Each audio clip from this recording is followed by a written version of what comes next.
Why isn't my PowerShell script returning running VMs when executed together?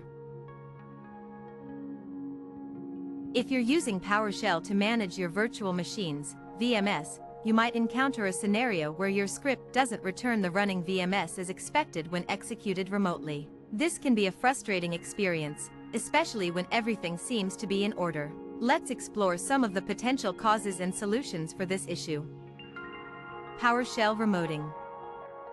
One of the key features of PowerShell is its ability to run commands and scripts on remote machines. This is known as PowerShell Remoting. However, remoting can introduce complexities that might cause your script to behave differently when executed remotely compared to running it locally. Potential issues with remote execution. Permissions. The account running the remote script needs appropriate permissions on the target machines. Ensure your script is run with an account that has administrative privileges or necessary permissions on all target VMs. Remote management configuration. The target machine must be configured to accept remote commands. This usually involves enabling PowerShell remoting and configuring Windows Remote Management (WinRM) settings. Execution policy. The execution policy on the remote machine must allow scripts to run. This is particularly relevant if scripts contain potentially unsafe operations. Environmental differences. The environment on the remote machine might differ from the local machine. For example, different versions of PowerShell or different network configurations can result in varied outcomes. Diagnosing the problem.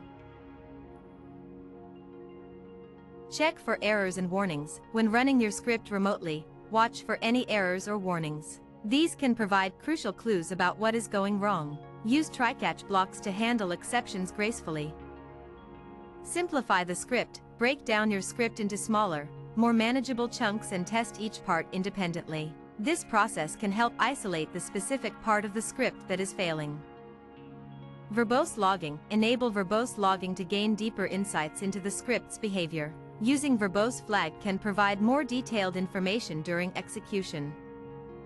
Testing locally. Run the script locally on the target machine to see if it produces the expected results. If it works locally but fails remotely, the issue is likely related to remoting configuration or permissions. Common fixes.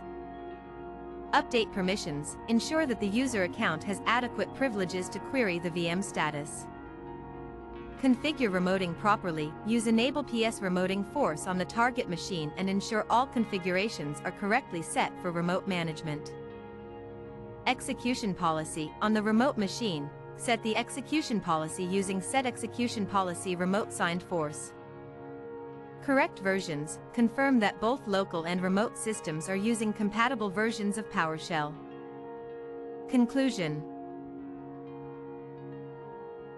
Running PowerShell scripts remotely introduces additional factors that can affect their execution. By understanding these factors and systematically diagnosing potential issues, you can identify and resolve why your script might not be returning the running VMs as expected. Remember to configure remoting correctly, ensure adequate permissions, and test scripts in a controlled manner.